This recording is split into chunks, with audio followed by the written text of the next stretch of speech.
Movie के शुरू में हम मैक्स नामी आदमी को देखते हैं। मैक्स अकेला ही घूमता रहता है। वो किसी ज़माने में पुलिस में काम करता था, लेकिन दुनिया में न्यूक्लियर वार हुई और सब कुछ तबाह हो गया। अब ना तो पुलिस है, ना आर्मी और ना ही कोई प्रॉपर गवर्नमेंट। इस न्यूक्लियर वार की वजह से पूरी हवा जहरीली हो चुकी है और ज़मीन भी बंजर हो गई है।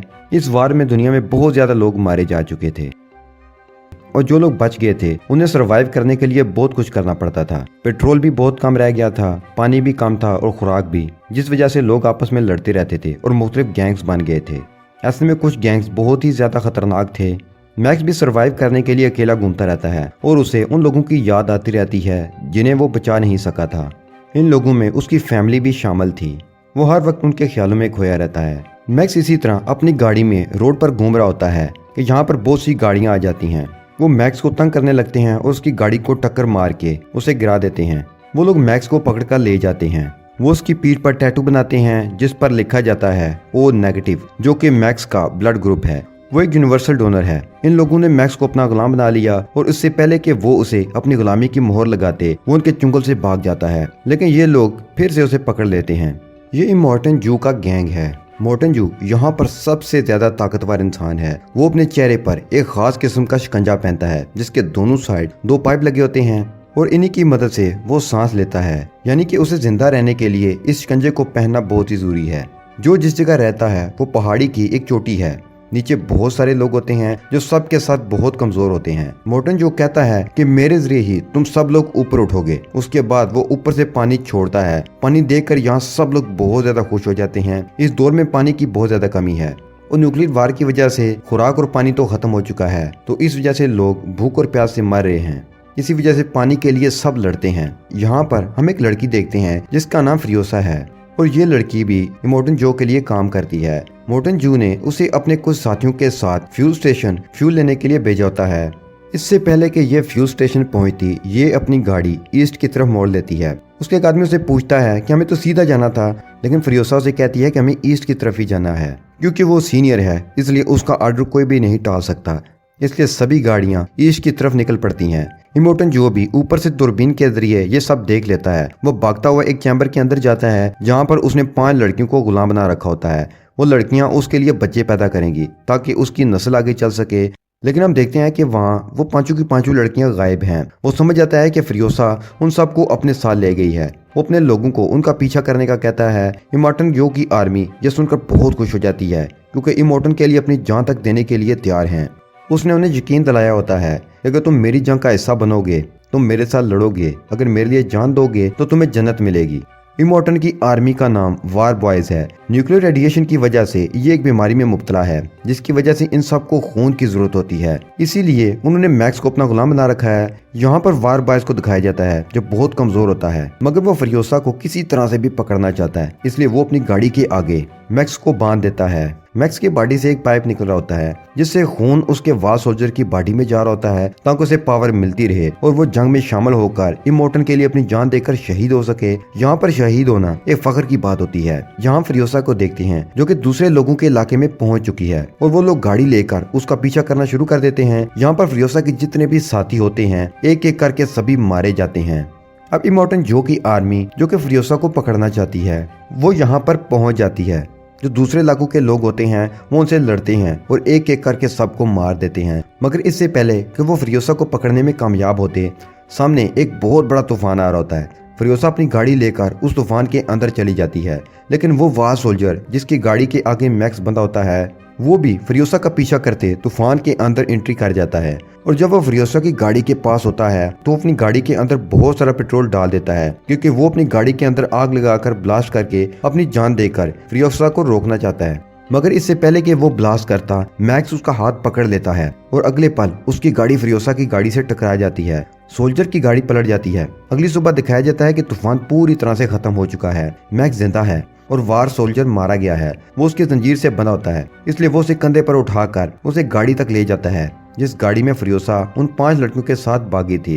वो 5 लड़कियां वहां पर होती हैं। मैक्स उनकी तरफ गन तान लेता है और उनसे जंजीर काटने का कहता है और जब एक लड़की जंजीर काट रही होती है तो फ्रियोसा मैक्स के ऊपर हमला कर देती है। इन दोनों के बीच में फाइट हो जाती है और तभी वो वार सोल्जर जो मैक्स को जंजीर से बंधा होता है वो उठ जाता है दरअसल वो मरा नहीं था, वो सिर्फ बेहोश हुआ था। वो किसी भी कीमत पर फ्रियोसा को पकड़ना चाहता है ताकि इमोर्टन जो उसे मुंह मांगा इनाम दे। मैक्स और वार सोल्जर दोनों मिलकर फ्रियोसा को बुरी तरह से अपने कब्जे में ले लेते हैं और वार सोल्जर ये देखकर खुश हो जाता है। वो मैक्स की जंजीर काट देता है, लेकिन आजाद होते ही मैक्स उसे मारता है और गाड़ी लेकर वहां से निकल जाता है। फ्रियोसा के साथ जो 5 लड़कियां होती हैं जिन्हें वो इमोर्टन की कैद से छुड़ा लाई है, उन्हें कहती है अगर बचना है तो मेरे साथ ही रहना, क्योंकि पीछे से इमोर्टन जो की पूरी आर्मी उन्हें पकड़ने के लिए आ रही होती है। फ्रियोसा उस गाड़ी की तरफ भागती है जिसे मैक्स यहाँ से लेकर जा रहा होता है। कुछ ही दूर जाकर रुक गया होता है। फ्रियोसा वहाँ पहुंच जाती है। उसे कहती है कि मैंने इसमें फ्रीक्वेंसी सेट की हुई है, ये मेरे बगैर तो बिल्कुल नहीं चल सकती। इसलिए मैक्स को इन सब को अपने साथ गाड़ी में लेकर जाना पड़ता है। ये सब के सब आगे बढ़ते हुए पहाड़ी चट्टानों के पास पहुंच जाते हैं। यहाँ पर वो एक दूसरे गैंग को देखते हैं। ये इलाका उन्हीं का है। फ्रियोसा कहती है कि मैंने इनसे डील की हुई है, लेकिन अब मुझे पता नहीं कि ये हमें यहाँ से जाने देंगे भी कि नहीं। 5 लड़कियों और मैक्स को गाड़ी के अंदर छुपने के लिए कहती है और उसके बाद वो उनके इलाके में चली जाती है। यहाँ पर इन लोगों का जो सरदार है वो कहता है कि तुमने कहा था कि कुछ ही लोग तुम्हारा पीछा करेंगे, लेकिन यहाँ पर तो बहुत बड़ी आर्मी तुम्हारा पीछा कर रही है। फ्रियोसा ने उनसे ये डील की थी कि अगर वो यहाँ से उसे गुजरने दें तो वो उन्हें तेल देगी, जो कि उनकी गाड़ी के पीछे गोल से टैंकर में होता है। मगर इससे पहले कि वो उस टैंकर को अलग करते, फ्रियोसा देखती है कि पीछे से इमॉर्टल जू अपनी आर्मी के साथ इन लोगों तक पहुंचने ही वाला होता है। ये देखकर मैक्स गाड़ी स्टार्ट करता है और यहाँ से निकल लेता है। फ्रियोसा गाड़ी में किसी तरह से बैठ जाती है। जिन लोगों का ये इलाका है वो सामने की चट्टान को ब्लास्ट कर देते हैं, जिससे अंदर आने का रास्ता पूरी तरह से बंद हो जाता है।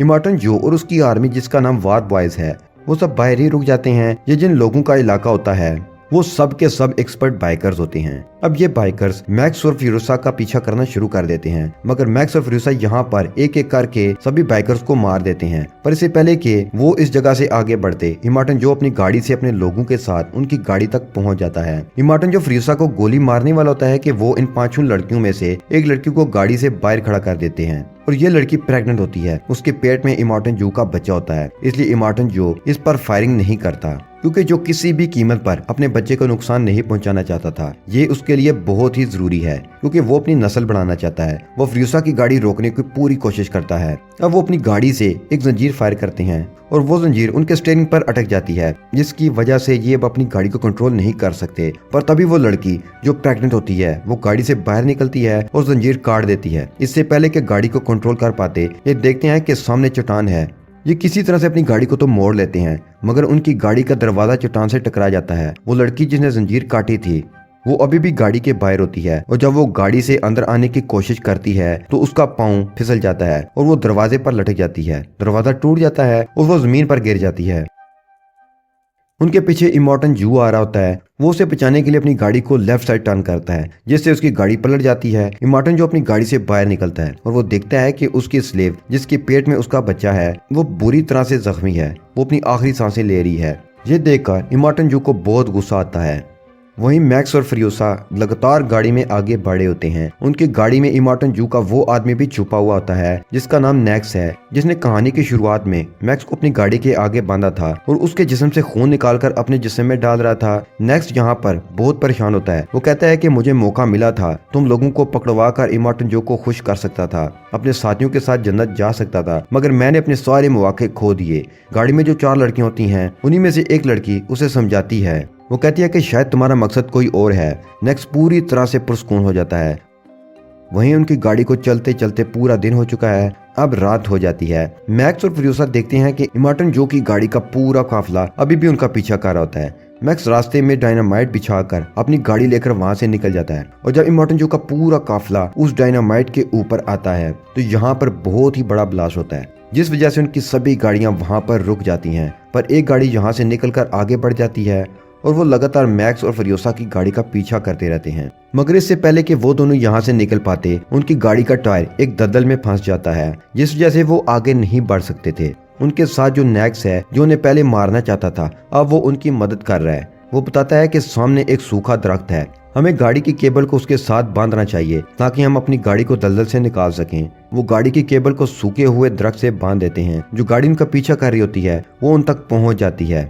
वो लगातार उन पर गोलियां बरसा रहे होते हैं और इससे पहले कि वो इन सबको मार देते, उनकी गाड़ी दलदल से निकल जाती है। वो गाड़ी लेकर थोड़ा सा ही आगे बढ़ते हैं। मैक्स एक ऑयल का डब्बा लेकर उस गाड़ी की तरफ बढ़ जाता है जो उसकी पीछा कर रही होती है, क्योंकि उनके पास इसके अलावा और कोई हथियार नहीं होता। और थोड़ी देर बाद फिरोसा देखती है कि एक ब्लास्ट होता है। वो सोचती है कि मैक्स मारा गया होगा, मगर मैक्स तो अब भी जिंदा होता है।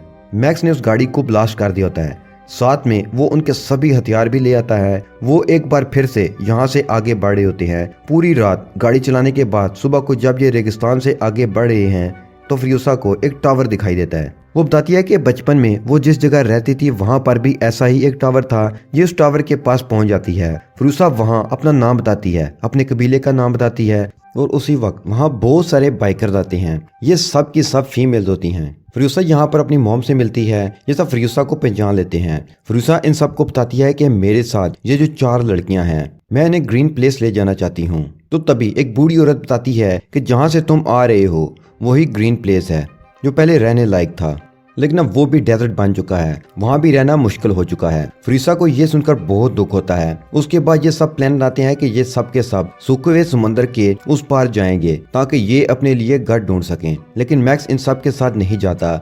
वो अपना रास्ता खुद चुनना चाहता है। जब सब के सब चले जाते हैं तो तभी मैक्स को एक छोटी लड़की के विजन आते हैं। वो कहती है कि तुमने वादा किया था कि तुम मुझे बचाओगे, मगर तुम मुझे बचा नहीं सके।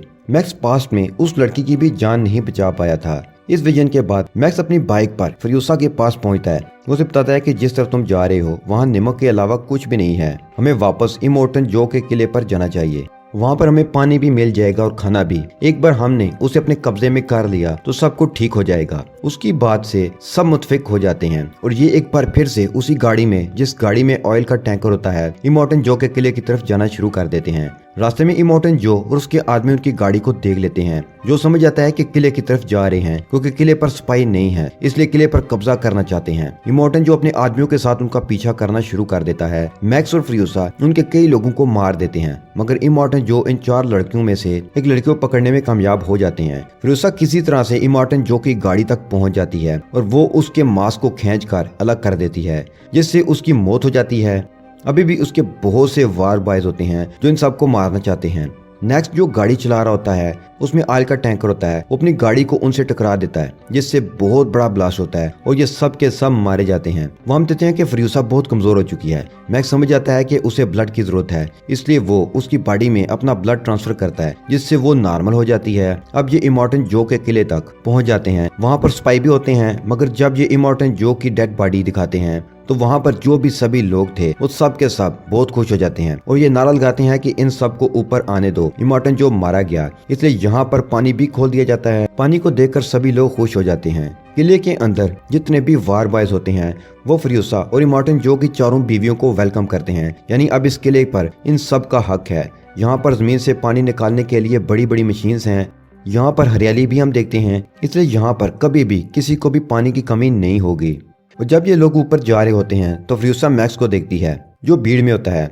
मैक्स भी उसे देख रहा होता है और उसके बाद मैक्स वहां से गायब हो जाता है। वो वहां से निकल जाता है। उसने जिस काम की जिम्मेदारी ली थी अब वो काम पूरा हो चुका है और इसी के साथ ही ये कहानी यहाँ पर खत्म हो जाती है।